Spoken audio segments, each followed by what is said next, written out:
नहीं।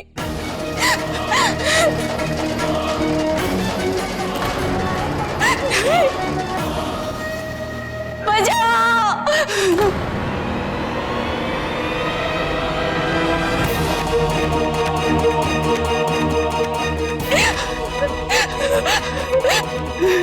बचाओ। छोड़ दो मुझे।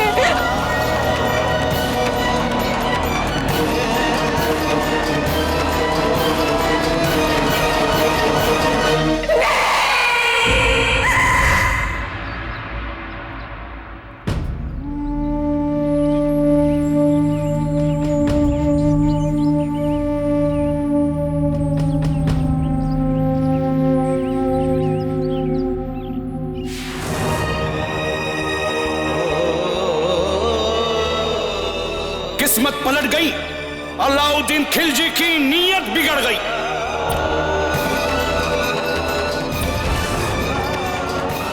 चांद और सूरज दोनों को ग्रहण सा डस गया। रानी पद्मिनी परेशान, भयभीत हो गई।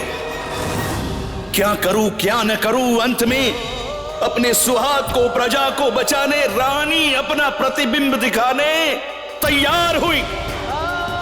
अलाउद्दीन महल में आया, आईने से पर्दा हटाया, देखा रूप रानी का उसने, भूल गया वचन और बोल उठा, प्रतिबिंब से मन नहीं भरता, बस एक बार सामने आओ, दिल मेरा दीदार चाहता है।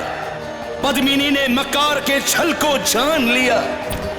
अलाउद्दीन रानी के करीब पहुंचा, अलाउद्दीन रानी के करीब पहुंचा, तभी रानी पद्मिनी अग्नि कुंड में कूद गई।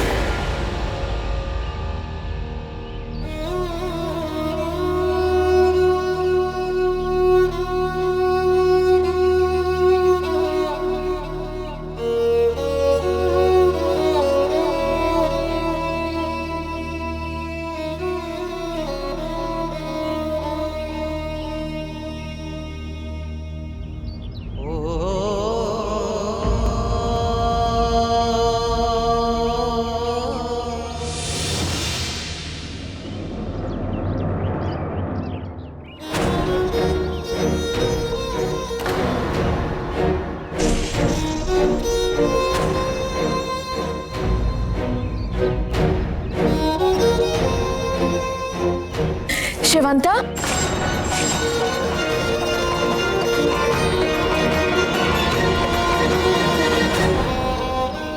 शिवंता जी, क्या बात है? तुम ठीक तो हो? सादा बोलने के बोलने पर बोलना पड़ता है। भला लाल महल में रहकर कोई दुखी हो सकता है?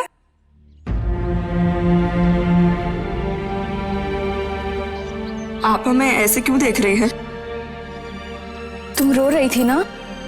अरे रानी साहब, हम क्यों रोएंगे? हम तो अच्छे अच्छे को रुलाते हैं। नहीं शिवंता, जरूर कोई बात है। तुम जरूर हमसे कुछ छुपा रही हो। नहीं रानी साहब, कुछ बात नहीं है। और मैं भी ये क्या लेके बैठ गई। भोजन का समय हो गया है, मातोश्री आपकी प्रतीक्षा कर रही होगी। आइए चलते हैं।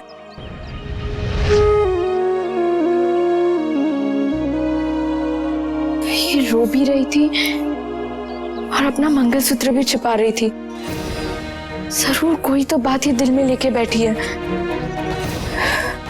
शिवंता रो रही थी, परंतु क्यों? वही तो हम जानना चाहते थे।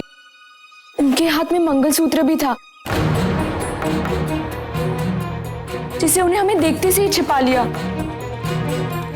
आपने उनसे कुछ पूछा नहीं? पूछा, लेकिन वो टाल गई। हासिब, कोई तो बात जरूर है जो वो हमसे छिपा रही है।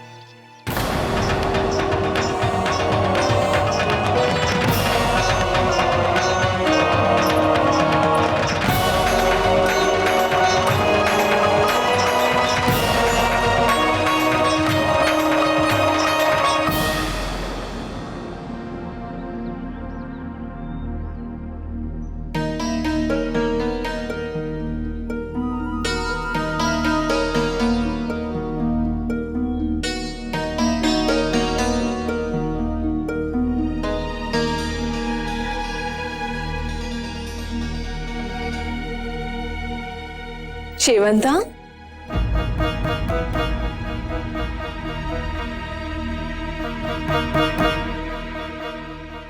बाहर क्यों खड़ी हो? आओ, अंदर आओ।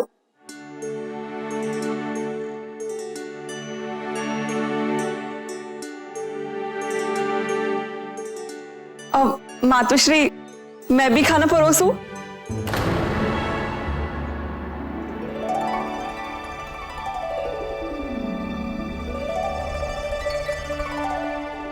हाँ, क्यों नहीं।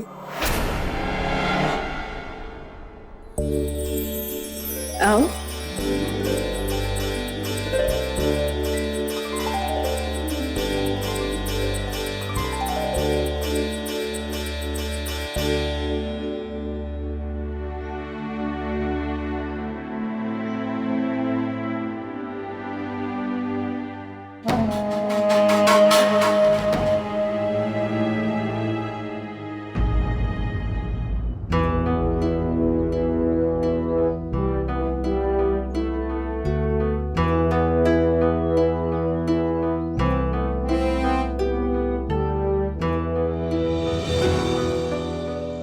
शेवंता,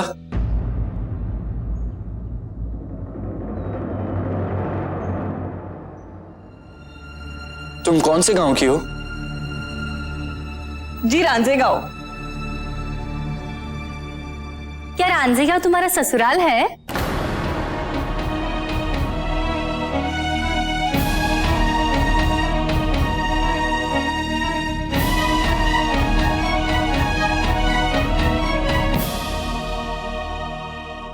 जी, हमारा विवाह नहीं हुआ है।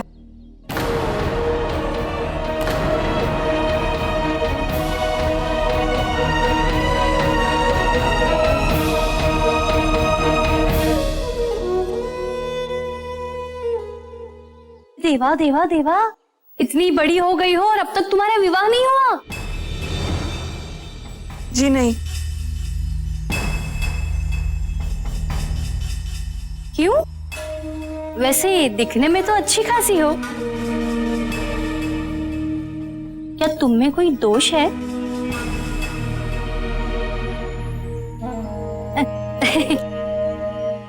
दोष हमें नहीं, हमारे भाग्य में है।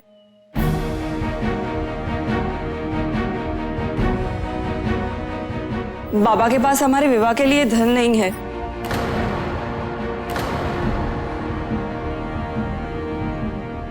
उन्होंने हमारी बहन के विवाह के वक्त ऋण लिया था।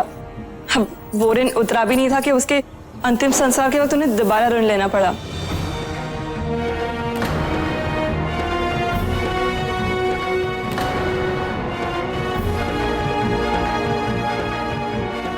अब जब तक वो दोनों ऋण अदा नहीं हो जाते, तब तक मेरी शादी के लिए उनके पास धन कहां से आएगा?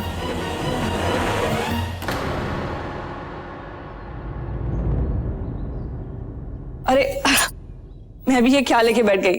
हमें ज्यादा बोलने की बोलने पर बोलना पड़ता है ना पता की बात?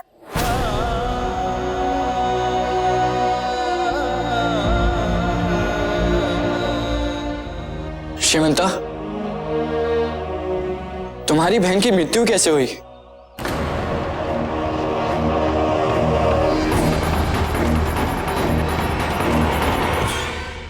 मेरी बहन के ससुराल वाले शादी के बाद दहेज में धन मांगने लगे। अब बाबा धन कहां से लाते? तो उन्होंने मेरी बहन को घर से निकाल दिया। बस मेरी बहन वो सहन नहीं कर पाई और उसने कुएं में कूद के अपनी जान दे दी।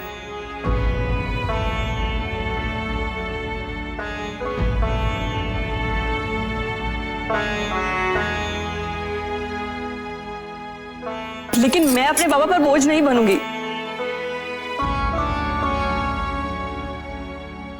उनका ऋण मैं अदा करूंगी।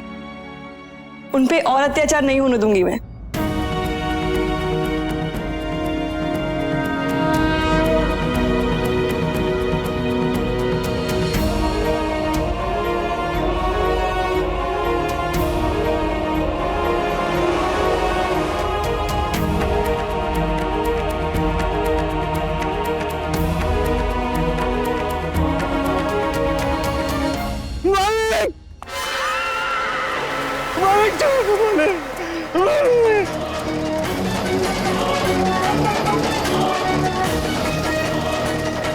मालिक थोड़ा समय और दे दो, इतने निर्दयी ना बनो मालिक।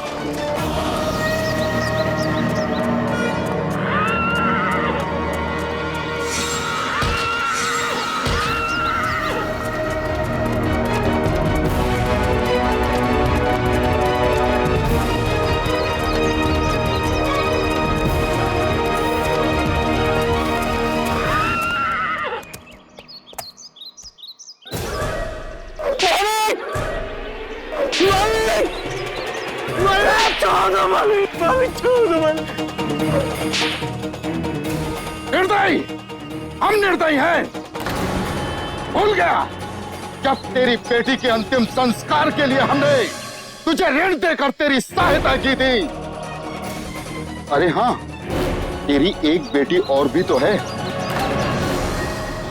अब तो वो भी बड़ी हो गई होगी। कहाँ है वो? पापा मैं लाल महल जाऊं? बेटी, इससे अधिक सम्मान की बात और क्या हो सकती है हम गरीबों के लिए। हे देवा, यदि इससे हमने शेवंता के बारे में बताया तो ये उसे भी उठा कर ले जाएगा और ये मैं होने नहीं दूंगा। मालिक, बड़ी बेटी के मृत्यु के कुछ ही महीनों के बाद वो भी डर के मारे मर गई मालिक। तो फिर तू क्यों जिंदा है भाग्यहीन?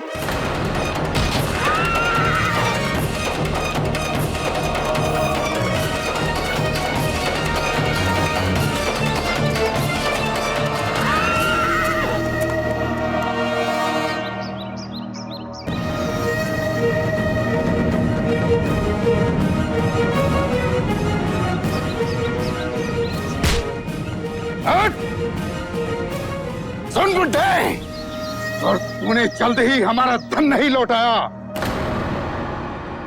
तो तेरे शरीर की चमड़ी उधेड़ कर पेट चुट डालूंगा।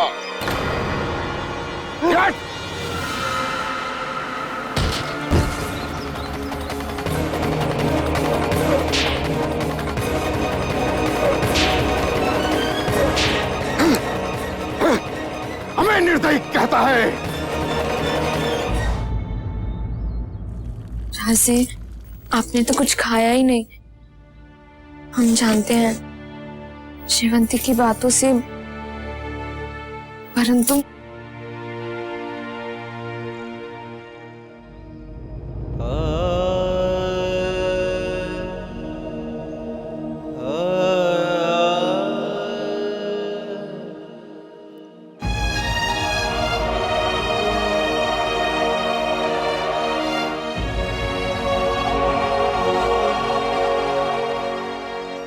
इतनी कम आयु में इतना दुख।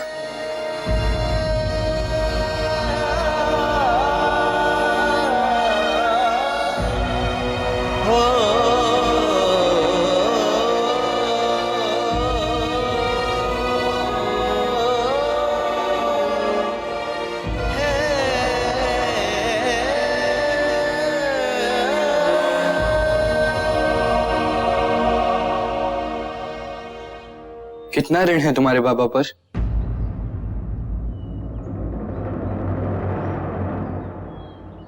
अरे वाह, आपकी चुकाएंगे हमारा ऋण।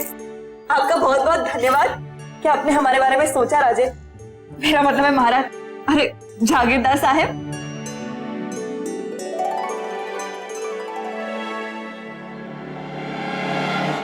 शेवंता ठीक कहती है शुभा, हमें इनकी सहायता करनी चाहिए, परंतु ऋण चुका कर नहीं, इन्हें आत्मनिर्भर बनाकर। स्त्रियों का आत्मनिर्भर होना बहुत आवश्यक है।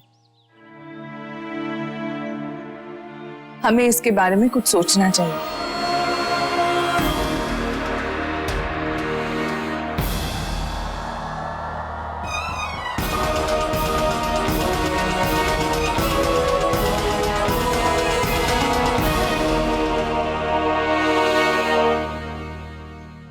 अब्बा हुजूर, अस्सलाम वालेकुम। सुल्तान आदिल शाह के सामने मियां रहीम की पेशी हुई है। मियां रहीम के पास घोड़े और असलहों के बारे में हमारे खिलाफ एक ऐसा सबूत है जिससे हमारे पकड़े जाने का खतरा और बढ़ गया है। इसलिए हम बीजापुर छोड़कर जा रहे हैं। खुदा जाने आपसे हमारी मुलाकात हो ना हो। आपसे आखिरी बार मिलना चाहते हैं। रात के वक्त हम शहर के उत्तरी दरवाजे पर आपका इंतजार करेंगे। आपका बेटा रुस्तम ज़मा।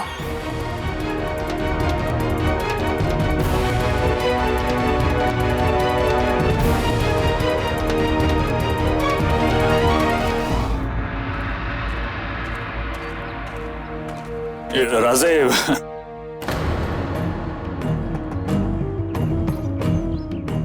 हमारे विचार से आप लोग वहां गांव खेड़े में जाने की कोई आवश्यकता नहीं। सही भाई आई नहीं अभी तक? आप लोग हमारी बात को समझने की कोशिश तो कीजिए। हम जानते हैं कि जागीरदार को अपने प्रजा के सारे सुख दुख का ध्यान रखना पड़ता है, लेकिन जागीरदार को अपनी गरिमा भी बनाए रखनी पड़ती है। अब ये वही बात हुई ना कि जागीरदार अपने प्रजा को मिलने चले।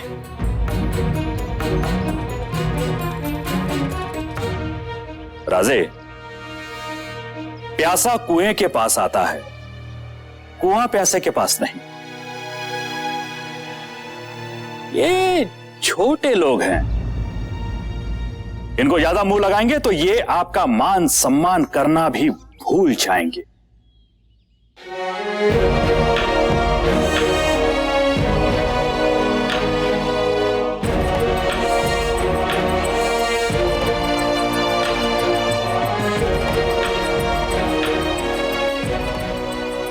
भाऊ साहिब,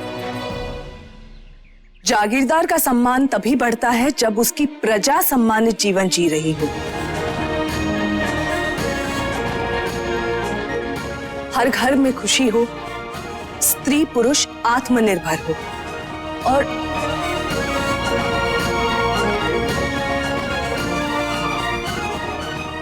रहने दीजिए। आप नहीं समझेंगे ये बात।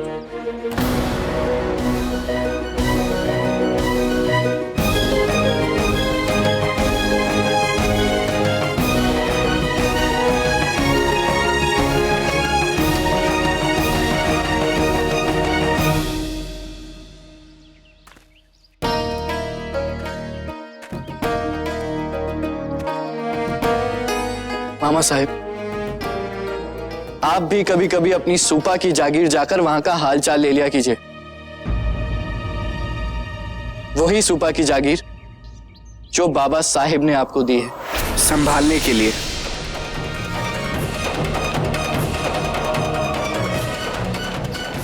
नहीं नहीं मामा साहब, हम आपको यहां से जाने के लिए नहीं कह रहे हैं। जब तक आपका मन चाहे आप यहां रहें, लेकिन हम तो जा रहे हैं रांझेगांव और सारे मावल इलाके का निरीक्षण करके ही लौटेंगे।